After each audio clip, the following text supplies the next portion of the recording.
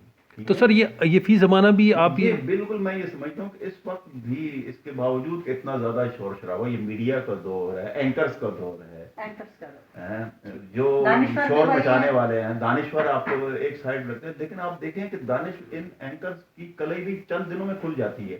4 programme میں دیکھتے ہیں، 5 دن آپ کہتے ہیں یار یہ لفافہ صافی ہے، یا یہ جو ہے یہ دیکھیں جی یہ کیسی باتیں کر رہا ہے، ایسے کچھ سمجھ نہیں ہے. عام آدمی بھی سمجھ لیتا ہے کہ یار یہ چیخ چیخ کے بولنے والے، یہ آپس میں ایک دوسرے کو لڑانے والے، یہ وہ نہیں ہے، وہ نہیں، دیر پا نہیں. وہ نہیں ہے. اچھا سر، اس سوال یہ تھا، یہ جو ہمارا میڈیم ہے الیکٹرانک میڈیا، اس نے ہماری زبان کو ناقابل تلافی نقصان نہیں پہنچایا؟ اچھا ایک تو ہے نا کہ اس بات سے تو ہمیں اتفاق ہے کہ آپ کی زبان میں اتنی لچک ہونی چاہیے کہ وہ ہر طرح کے نئی جو ہے اصطلاحیں اور نئے الفاظ اور ہر چیز کو جو ہے وہ اپنے اندر جذب کر سکے. لیکن آپ کا پورا محاورہ چینج ہو جائے، آپ کا لب و لہجہ چینج ہو جائے، جیسے ہم بات کر رہے ہوتے ہیں تو کہتے ہیں اس معاملے کے اوپر، اس معاملے اس کے اندر، تو یہ ایک پورا، اور ادیب برادری بھی وہی جملے استعمال کر رہی ہے، شاعروں کو بھی دیکھا وہی چیز استعمال کر. ٹیلی ویژن نے اتنا متاثر کیا ہے کہ ادیب جس کی جڑیں اتنی مضبوط ہیں ادب کے ساتھ، وہ کیسے متاثر ہو رہا ہے اور اس سے کیسے بچیں ہم؟ اچھا پہلی بات تو یہ ہے کہ زبان جو ہے مختلف سطحوں پہ بنتی ہے. یہ کبھی بھی نہیں ہوا کہ یہ بہت صاف ستھری جو جگہ ہیں وہیں پہ زبان چلے گی، اور جو بہت گندی جگہ ہیں وہاں پہ وہ دیکھیے 2-4 لغت پڑھی ہیں، کوئی بھی اٹھا کے لے آئیے تو میں آپ کو دکھاؤں گا کہ وہ جو پرانے دلی کے جو عامیانہ محاورے تھے اور عامیانہ لفظ ہیں وہ بھی اس کے اندر موجود ہیں. اور وہ جو آپ کی صاف ستھری زبان ہے وہ بھی آپ لکھنؤ کے وہ جو محلوں میں اس میں جا کے آپ کہہ لیں دربار میں بولی جانے والی صاف ستھری زبان ہے، دھلی ہوئی زبان ہے، وہ بھی موجود ہے. اس کا مطلب یہ ہے کہ زبان تو کوئی بھی ہو وہ مختلف سطحوں پہ بنتی اور رہتی ہے. اس میں آپ کے عام آدمی جو ہے وہ شریک ہوتا ہے. لیجیے جناب چائے پیے. ساتھ ساتھ ہم چائے بھی پیئیں گے اور یہ گرما گرم چینی نہیں ہے چلتی رہے گی. اور ہم چینی اگر پینی ہے چینی ڈال ایک ڈلوا لیں. ہم جو ہے نا اس بات کی بات نہیں کر رہے، ہم مجموعی لہجے کی بات. اچھا اب ایک میں اس کے پیچھے میکنزم کی بات کر رہا تھا، اور اردو زبان جو ہے اس میں ایک خوبی یہ بھی ہے کہ ایک تو یہ کہ اس کے اپنا اوریجن جو ہے، یعنی یہ آپ یہ نہیں کہہ سکتے کہ جناب یہ علاقہ ہے اور یہیں سے یہ اسی کے صرف اس نے لفظ لیے، اس نے تو ہر جگہ سے لفظ لے لیے ہیں. اچھا اس کا دامن بڑا وسیع ہے، بالکل ٹھیک، اور بڑی جنرس ہے، بڑی مہربان ہے اس معاملے میں، بڑے کھلے دل والی یہ ہے کہ یہ لفظ قبول کر لیتی ہے ہر جگہ پہ. ایک چھوٹا سا اچھا اس سے اس میں آپ میں اس میں ایڈ کر دوں، بھول جاؤں گی، یہ لشکری زبان تو ہے، فکری زبان بن چکی ہے یا ابھی بن رہی ہے؟ یہ آپ بہت اپنے دست لگا کے آگے نکل گئیں، کیونکہ آج جو پہلی بات ہے پہلے اس میں تو بات کر لیتے ہیں. وہ ذہن سے نکل جاتا ہے اس میں. اب دیکھیے اس نے جو عام آدمی ہے فارسی سے لیے، عربی سے لفظ لیے، اس نے یہاں کی سنسکرت سے لیے، یہاں کے پنجابی سے لیے، یہاں سندھی سے لیے، پشتو سے لفظ لیے. جب ساری زبانوں سے لفظ لینے کے بعد یہ ایک زبان بن گئی، اور ایسی بنی ہے کہ میں یہ سمجھتا ہوں کہ پورے خطے کی رابطے کی زبان اگر جسے کہہ سکتا ہے، جسے سارے سمجھ رہے ہیں، جن کی زبان نہیں ہے وہ سارے سمجھ رہے ہیں، پشتو والے بھی سمجھ رہے ہیں، اور بلوچستان والے بھی سمجھ رہے ہیں، اور دلی والے بھی سمجھ رہے ہیں، لکھنؤ والے بھی سمجھ رہے ہیں، بنگال والے بھی سمجھ رہے ہیں. تو اس کا مطلب یہ ہے کہ یہ ایک یعنی خطے کی زبان نہ ہوتے ہوئے بھی یہاں بننے کے باوجود اس کے اندر یہ جو قوت آئی ہے وہ کہاں سے آئی ہے؟ اس لیے آئی ہے کہ اس کے اندر بہت ساری ایکسیپٹیبلٹی ہے، اس کے اندر ہے ایسی قبولیت کی جو ہے کے لیے ہر وقت یہ تیار ہے کہ کوئی لفظ ایسا آ جائے جو اس کے پاس نہیں ہے تو وہ یہ لے لے گی. ایک تو یہ ہو گیا. دوسرا یہ کہ یہ ایک رکی ہوئی زبان نہیں، ایسا نہیں ہے کہ آپ کہیں کہ یار اسے خالص رکھنا ہے ہر صورت میں تو اسے روک دیں یہاں پہ. جو رکی ہوئی زبانیں ہوتی ہیں وہ جوڑ کی طرح ہوتی ہیں جن سے تعفن اٹھنے لگتا ہے.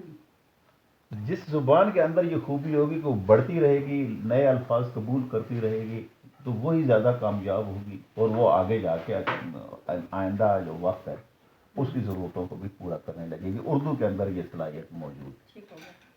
یعنی ایک وقت آیا تھا آج سے 20 سال پہلے 30 سال پہلے کہ ہم یہ سمجھنے لگے تھے کہ شاید اردو اب مر جائے گی. یعنی اس کا سبب یہ تھا کہ ہمارے پاس ان پیج ایک موجود ہے، ہمیں یہ کمپیوٹر کی زبان بن نہیں رہی تھی، یہ وہ پتہ چل گیا اس کو امیج بناؤ جی زیادہ وہ ظاہر ہے اتنا لوڈ آپ اٹھائیں گے تو وہ کیسے وہ آگے چلے گی. تو آپ یہ بھی لے لیں ساتھ ساتھ تاکہ ہم کوئی ایشو نہیں. آپ ہاں. اتنے دلچسپ